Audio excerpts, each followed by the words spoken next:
दो लकड़हारे मोहन और दीपक जंगल में लकड़ियां काटकर वापस लौट रहे थे कि उन्हें किसी की रोने की आवाज सुनाई दी। आवाज का पीछा करते हुए वो एक पुरअसरार खूबसूरत जगह पर पहुंच गए जो हर तरफ सोने से भरी हुई थी।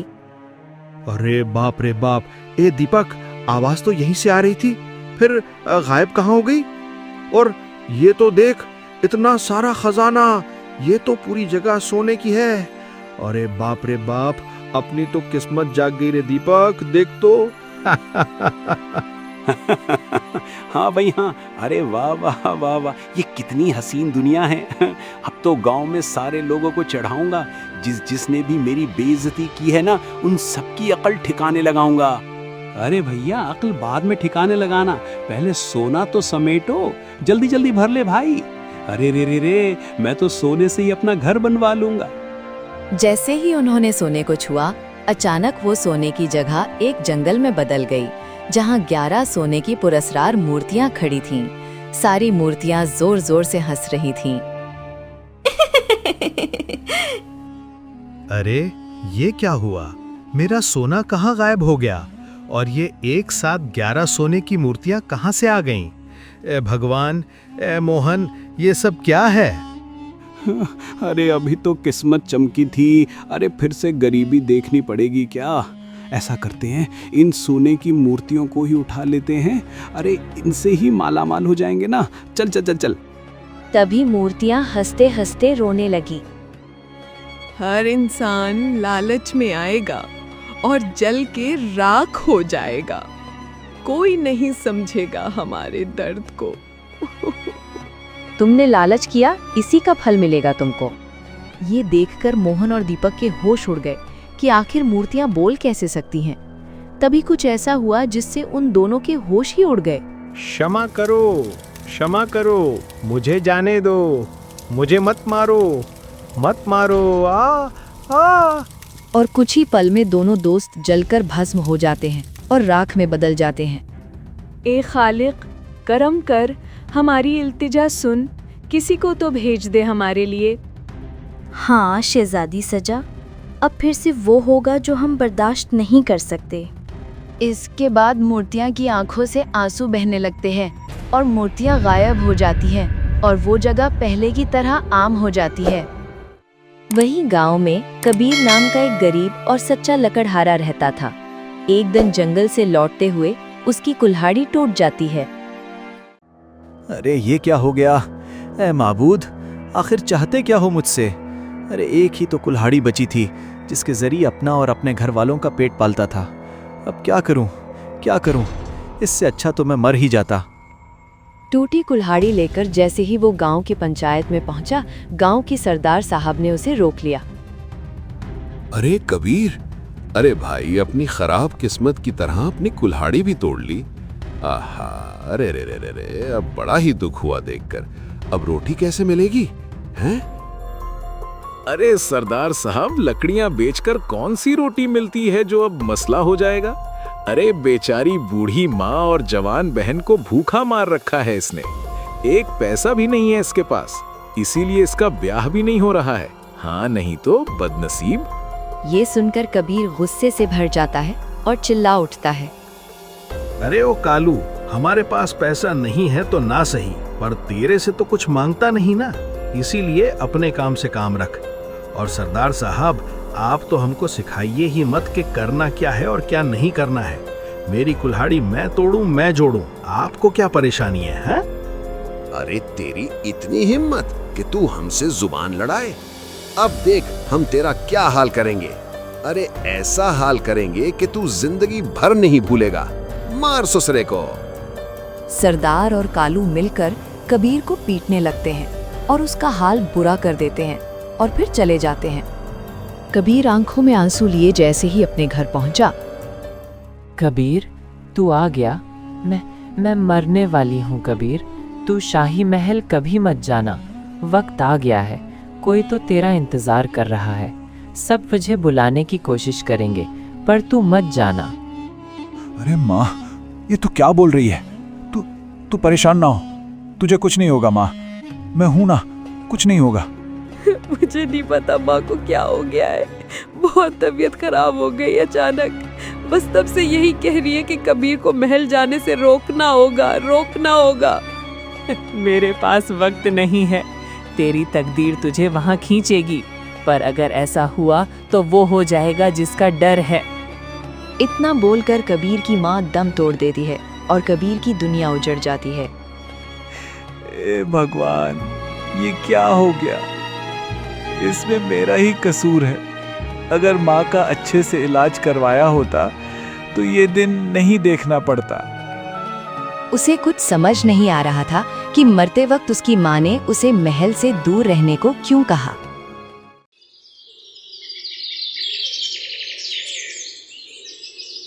अगले दिन वो टूटी कुल्हाड़ी लेकर जैसे ही जंगलों में पहुंचा, अब इस टूटी कुल्हाड़ी से लकड़ियां कैसे काटूं?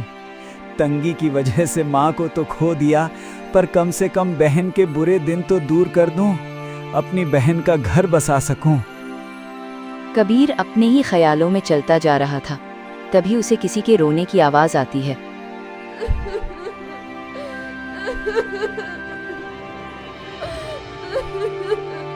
अरे बाप रे, ये किसकी आवाज आ रही है? कौन रो रहा है? देखूं तो जरा। कबीर चलते चलते उसी खूबसूरत सोने की जगह पर पहुंच जाता है जहां हर तरफ सोना चांदी था। हे भगवान, ये सब क्या है? सोने की दुनिया?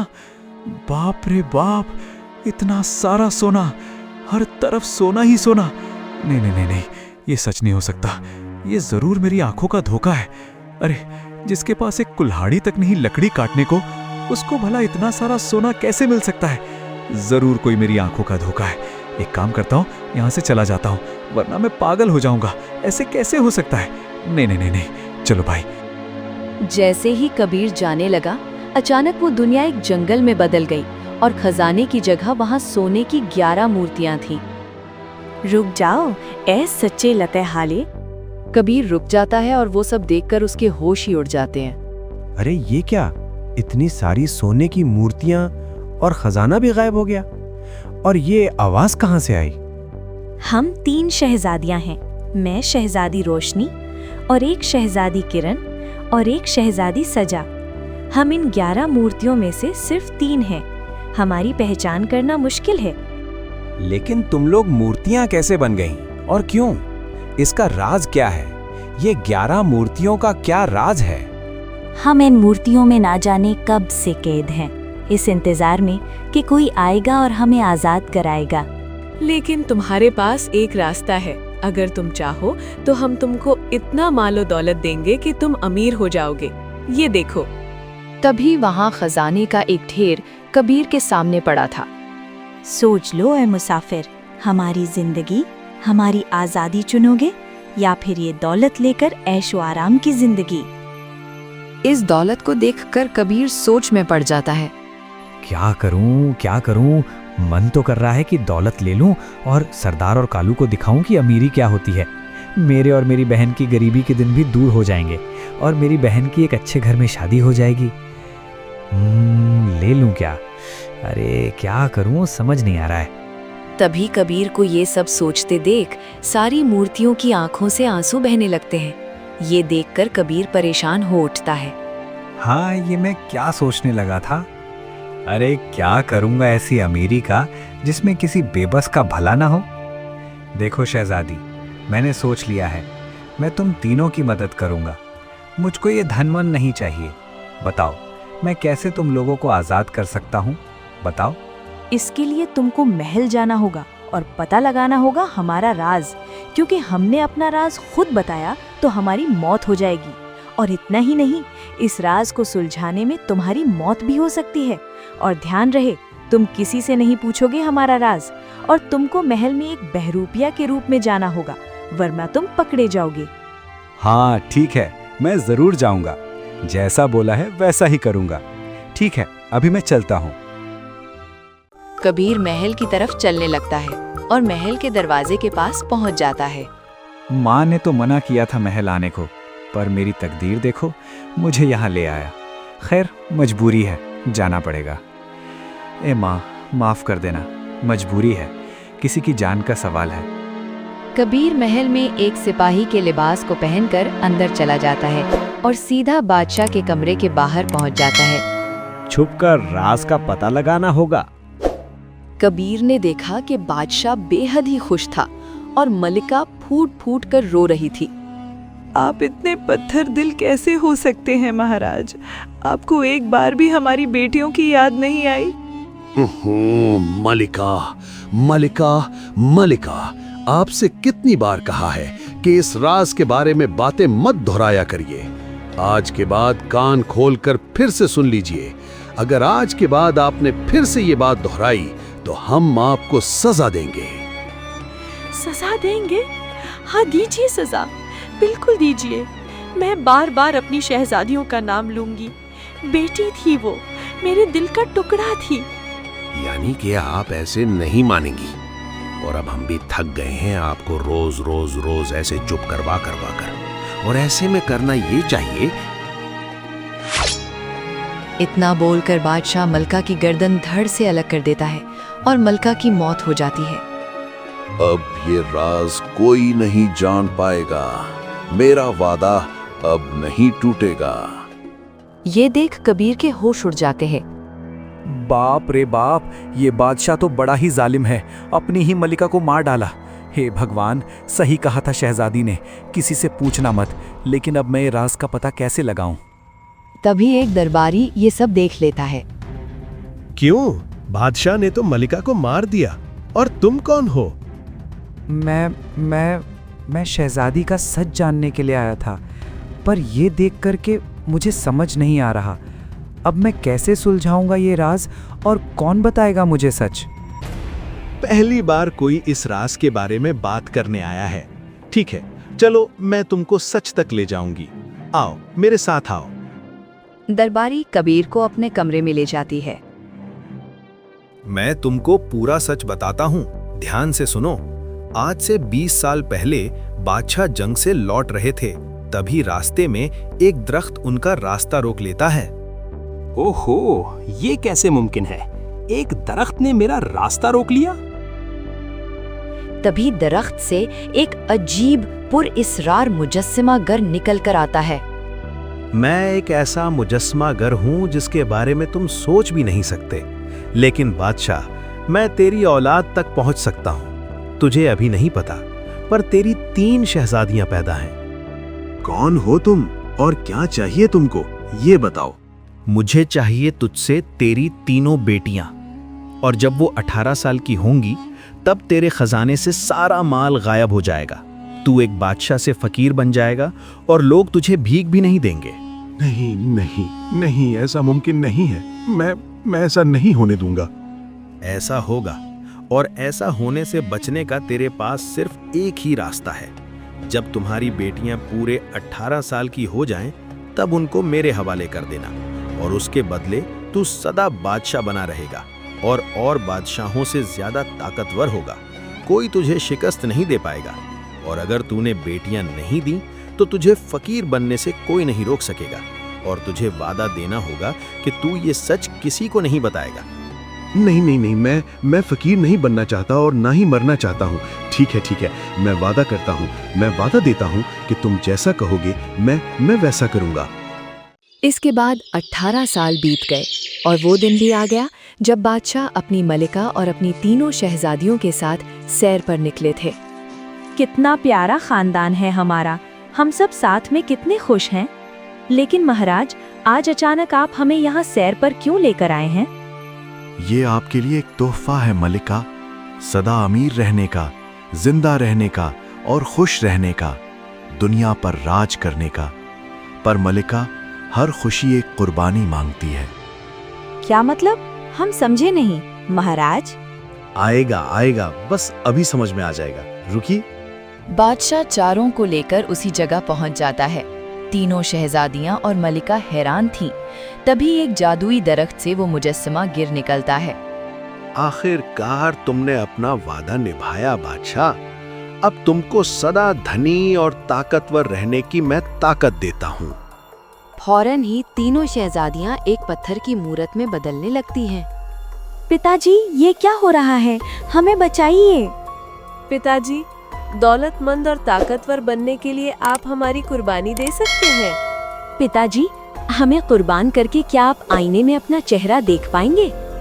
ये देखकर मलका चीख उठती है। तभी मुजस्समागर अपनी ताकत से मलिका को अपने जादू से जकड़ लेता है, जिससे मलिका हिल भी नहीं पाती और देखते ही देखते तीनों शहजादियां सोने की मूर्तियों में बदल जाती हैं और 3 की जगह अब वहां 11 सोने की मूर्तियां थीं। अरे अजीब मुजस्समागर, तूने जैसा कहा मैंने वैसा किया, पर तूने शहजादियों को मूर्तियां क्यों बना दिया? क्योंकि मैं एक जादुई मुजस्समागर हूँ। लोग चेहरा देखकर मूर्तियां बनाते हैं, पर मैं खूबसूरत जिंदा लड़कियों को मूर्तियां बनाता हूँ। यही मेरी कला है जिससे मुझे सुकून मिलता है। मैं इसको जी भर के निहारता हूँ। अब तेरी बेटियां कभी आजाद नहीं होंगी, और अगर तूने किसी को भी सच बताया तो शहजादियां मर जाएंगी, और अगर कोई उनको आजाद करवाना चाहेगा तो उसको खुद मरना होगा, वरना कोई उनके पास लालच में आएगा और ये मुसाफिरों के लिए धोखा बन जाएंगे। लेकिन इस बात से बेखबर मंत्री ये सब एक कोने में छुपकर देख रहा था। बादशाह मलिका को महल ले आता है और मलिका एक जिंदा लाश की तरह हो जाती है। दरबारी से सारा सच सुनकर कबीर की आंखों से आंसू बहने लगते हैं। बाप रे बाप, बताइए भला कोई बाप इतना पत्थर दिल कैसे हो सकता है? पहले अपनी बेटियों के साथ गलत किया, फिर अपनी मलिका को भी मार दिया। हे भगवान, अब मैं मलिका को तो वापस नहीं ला सकता, लेकिन मैं शहजादियों को वापस जरूर लाऊंगा। मगर ध्यान रहे, ये सफर खतरों से भरा है। ठीक है, मैं तैयार हूँ। आगे का सफर मैं खुद तय करूंगा। कबीर सीधा मूर्तियों के पास पहुंचता है और चिल्ला के आवाज लगाता है। ओए अजीब मुजस्समागर, बाहर निकल। अरे अपनी गुफा से बाहर आ। बहुत शौक है ना तुझे इंसानों की मूर्तियां बनाने का? हिम्मत है तो बाहर आ, बाहर निकल। ऐसा मत करो कबीर, वो गुस्से में आकर तुमको भी मूर्त बना देगा। तभी दरख्त से अजीब मुजस्समा गिर निकलता है। तेरी इतनी हिम्मत कि तू मुझे ललकारे? एक लकड़हारे की इतनी हिम्मत? हाँ, एक गरीब के पास सिर्फ हिम्मत का ही तो खजाना होता है।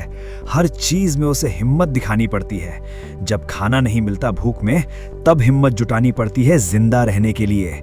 जब हमारे अपने इलाज न होने की वजह से मर जाते हैं, तब भी हिम्मत जुटानी पड़ती है जिंदगी जीने के लिए। लोगों से जलील होने के बाद भी उनके सामने जीने की, उनका सामना करने की हिम्मत जुटानी पड़ती है। और मैं ये तय करके आया हूं कि मैं इन तीनों को आजाद करवा के ही दम लूंगा। हाँ। बड़े बड़े भाषण दे रहा है तू। ठीक है, तेरी हिम्मत मुझे पसंद आई। चल, एक मौका देता हूं। बोल, तुझे ढेर सारा दौलत देता हूं, उसे ले जा और चला जा। मैं एक सच्चा लकड़हारा हूं। लालच मेरे खून में नहीं है। अगर मौका देना है तो शहजादियों को आजाद करने का मौका दो। ठीक है, फिर इन 11 मूर्तियों में किसी एक मूर्ति को चुनो। अगर तुमने सही मूर्ति को चुना तो तीनों शहजादियां इंसान बन जाएंगी, और अगर गलत मूर्ति को चुना तो शहजादी हमेशा के लिए मर जाएगी और तुम भी एक मूर्त में बदल जाओगे। बोलो। कबीर एक गहरी सांस लेता है और मूर्तियों को गौर से देखता है, जिनमें 3 मूर्तियों की आंखें हल्की सी नम थी और बाकी की मूर्तियां सादा थी। कबीर एक मूर्ति को छूता है और फौरन ही तीनों शहजादियां ठीक हो जाती हैं। माँ, मैं ठीक हो गई। मैं सच में ठीक हो गई। मैं फिर से इंसान बन गई। हाँ, भगवान ने कबीर को हमारे लिए फरिश्ता बनकर भेजा है। लेकिन कबीर है कहाँ? ये सुनकर अजीब मुजस्समागर जोर जोर से हंसने लगता है। मेरे धोखे को चीरना इतना आसान नहीं है। तुमने तीनों को तो सही कर दिया, बाकी की मूर्तियां भी गायब हो गईं, लेकिन कबीर खुद मूरत बन गया। तभी एक साधु बाबा वहां आ जाते हैं, जिनको कबीर पहले से ही साथ लेकर गया था। अब तेरा खेल खत्म मुजस्समागर, ये ले संभाल मेरा वार। साधु बाबा मुजस्समागर पर एक जादुई जल छिड़क देते हैं। नहीं नहीं नहीं, ये नहीं हो सकता। कबीर ने मेरे साथ धोखा किया। मैं मरने से पहले अपना बदला लूंगा। साधु बाबा की तरफ से धूल से बचकर तलवार कबीर के सीने में उतार देता है। पर कबीर एक मूरत से इंसान बनकर तड़पने लगता है। अब तू नहीं बचने वाला। और उसके बाद साधु का एक वार था और मुजस्समा गिर जलकर राख का ढेर हो गया था। मुजस्समा गर मर चुका था, पर कबीर मरने वाला था। तीनों शहजादियां फूट फूट कर रो रही थीं। तुमने हमारी वजह से अपनी जान क्यों दी कबीर?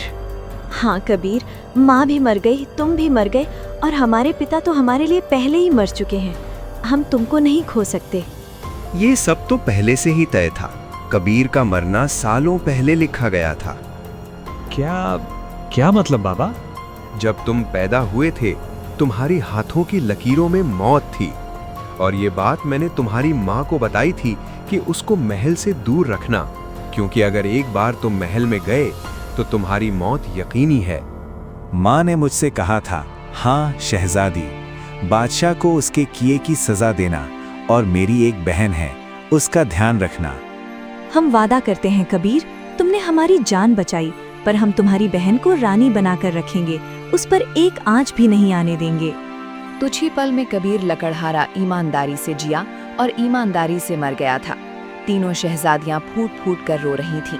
वो बादशाह मुजस्समा गर के जादू के खत्म होते ही एक फकीर में बदल गया।